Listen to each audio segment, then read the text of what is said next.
a question that authors get a lot, and I've even gotten this once or twice over the years, is where do you get your ideas? And somebody asking you that question just tells you right away that their mind operates different from yours if you're a writer. For me, anyway, and this has been the case for as long as I can remember, I mean, I started writing when I was 8 years old. Coming up with ideas has never been the hard part. I'm a daydreamer by nature, always have been. And the ideas are easy. I mean, if anything, there are too many of them that I have, and they permutate and they develop and alter far too quickly, much quicker than I'll ever have time to write. Louis L'Amour once said in his biography that he knew he was going to go to his deathbed with still 100 short story ideas or whatever, hammering at the inside of his skull trying to get out. If you're a creative, you just kind of naturally see ideas anywhere. And the good news is, for my money anyway, it's not necessarily something that you're born with. It is something that you can develop. It does take practice, but once you kind of start developing those muscles, they gain a life of their own. There's a YouTube channel that I started following in the last couple of months called What If Alt Hist. It's just a what if channel that explores alternative historical theories, like what if this group had won this fight in this war at this time? You know, what would it mean? What would you do? And then he explores it based on research that he does, and comes up with fascinating theories. The host is a young man named Rudyard. He's 22 years old. Sorry, I'm driving through a work zone here. And he's very intelligent, he's very well spoken, and he's been very successful with this channel. I think he said that he started it in his mid-teens, and it's been his full-time job for a while now. I've watched about a dozen of his videos, where it's mainly him kind of reading his essays and sharing notes on things that he's read, and he acknowledges what his own blind spots might be and where weaknesses could exist in his theories. And most of his recent stuff has been less about examining alternate histories and more examining the timeline as we see it now and what it could possibly mean for the future based on historical patterns.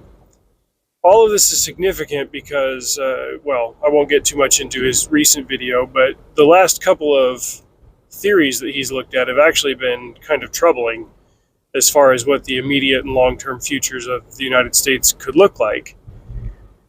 But at its core, the nature of his work is pretty much the same as any creative author.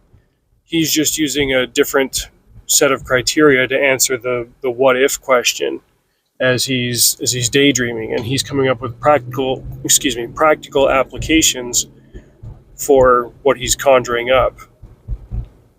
As I've been watching my son work on a short story that he's excited to develop, I see him really just repeating the same things that I was doing 30 years ago when I started writing more and more. He started doing fanfic based on IPs that he enjoyed. And a million different suggestions wanted to come out of me all at once, and I had to actively stop myself because I could give him advice until the sun goes out. I could correct some of the flaws in his nascent ideas, but part of the process of becoming a creative and refining your talent is stress testing them when you are ready to. Because if I give him too much information, he could end up in a state of what's called analysis paralysis, where he's either trying to remember everything that I told him or trying to predict the next thing that I might tell him, and he just ends up in this feedback loop, and that can actually stunt his process. We've been playing the real-time strategy game Age of Empires, and he's getting familiar with the different factions, the different nations. You've got the French and the Germans and the English. You can play as the United States. You can play as various Native American tribes. some Asian powers, and so on and so forth. And it's also been an interesting historical and cultural primer for him, so that he'll have something to refer to as he goes on to study different cultures, different languages, whatever, in the years to come. But he's also very intrigued by the idea of the technology trees and training cavalry, training infantry, training artillery, and using different strategies with these things to play against me or the computer. When he sat down to write this short story for this homeschool assignment, he decided to write a story kind of based on the mechanics of an Age of Empires game. Now, granted, those mechanics don't necessarily make for a good narrative flow, but that's something that he can learn once he goes through the editing process. Right now, he's kind of smitten with that excitement to write. And I'd rather him just kind of chase that naturally the way that I did, and then refine it over time. You can liken the process to making a sword. The first part is you've got to heat up the steel and pour it into a mold, and that's the writing process. The editing process comes with the hammering and the folding and the sharpening and the thermocycling and all of that. That's the part that improves it at every level. One mistake that I did make, though, was introducing him to Mobile Suit Gundam Wing partway through him writing this story, because then he became so smitten with Mobile Suit Gundam Wing that he wanted to change his story so that it's still basically an Age of Empires story, but the main character, who is more or less him, finds a Gundam in the forests of Ethiopia and uses that to finish the story, whatever it's going to be.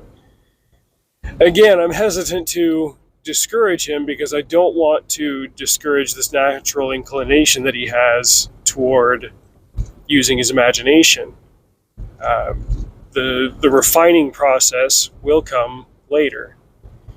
And if you've ever found yourself reading a book and being just flat out amazed by how writers come up with different things, well, here's how they do it. This is the process. They just look at X and Y and they say, yes, but what if Z? Or what if we go back into the alphabet and change J to K? Then what happens? And you start chasing that. And then you look at this and say, this would happen. Okay, why? Or what if I want this to happen? Well, what would have to happen as a condition of that? There was a time in my writing career when I wouldn't have been able to do this in a satisfactory way because I didn't have the tools necessary. I wasn't well read enough to have a knowledge base to draw on that would allow me to answer these questions on the fly in any kind of defensible way. If you're writing fantasy, then technically you can explain anything that you're doing in your story as magic, but you really don't want to make anything contradictory, because then you're damaging the mechanics of your world. Because if anything can be explained by, oh, well, then this happened because magic, then your tension is gone. Your resolutions are almost meaningless. And then the heart of what a story is gets kind of ripped out and thrown down the flaming volcano pit of the second Indiana Jones movie. That's one of the problems that went wrong with the Star Wars sequels, the Disney Star Wars ones, is they just started doing whatever in the writing room, and then they were on a tight deadline, and the directors that kept coming in said, well, we'll just do this, this, this, this, and this, and by the time you get to the Rise of Palpatine, or whatever that last movie was, literally anything could happen, and they could just be like, oh, well, it's the Force. We can heal, we can change life force, we can fly, we can do whatever. There wasn't any consistency, there wasn't any counterbalance, there wasn't any of that stuff, and that's why a lot of people really don't like those films, is because they're kind of anti-story. But you can take that what if thing and you can apply it in other ways. For all of my gripes and quibbles about George R.R. Martin and his Song of Ice and Fire, he did kind of start that as a twofold what if. First off, he was what-ifing the English Civil War, the War of the Roses. I might have gotten those two events mixed up, but he was what-ifing the War of the Roses, but then he was also looking at the fourth age of Middle Earth and saying, okay, well, the orcs have been vanquished and it's now the age of man, but what do you do about the remaining orcs? They didn't all just die off. Do you hunt them down? Do you even kill the orc babies? What's Aragorn's tax policy? Blah, blah, blah. As much as of a Tolkien fan as I am, I find those questions pedantic and annoying, but obviously he's got an audience for it, and he was chasing threads about that for a long time before he retired without finishing the series. Zing. And he did it well enough to grab people's attention. The next question then becomes, what do you value? What is your ethos? What are you trying to accomplish with your stories? Comparing Tolkien to Martin, we can observe that Tolkien was trying to replace the lost mythology of Middle England, the stuff that had been destroyed in the Norman conquest 1,000 years ago. George R. R. Martin was just trying to spaz as much nihilism onto the page as he could. Hey, what's Aragorn's tax policy? I don't know. Incest. Boom, there it is. Just writing characters that were as terrible as humanly possible and largely devoid of any kind of qualities that you would want to emulate or see in your fellow man. They were writing in two different directions. They resonated largely with different groups of people, although there were some overlap. The point is, they were looking at things through the lens of what if. And if you've got any interest at all in becoming a creative, that's a great place to start. Daydream. Think what if, and then think, if this is going to happen, what would need to happen in order to pull it off? And then just go from there. Let me know what you think. If you got any ideas you want to share or bounce off the community, go ahead and leave them in the comments below and we'll chat about it. That's it for now. I'm going to head home. You guys drive safe. See you out there.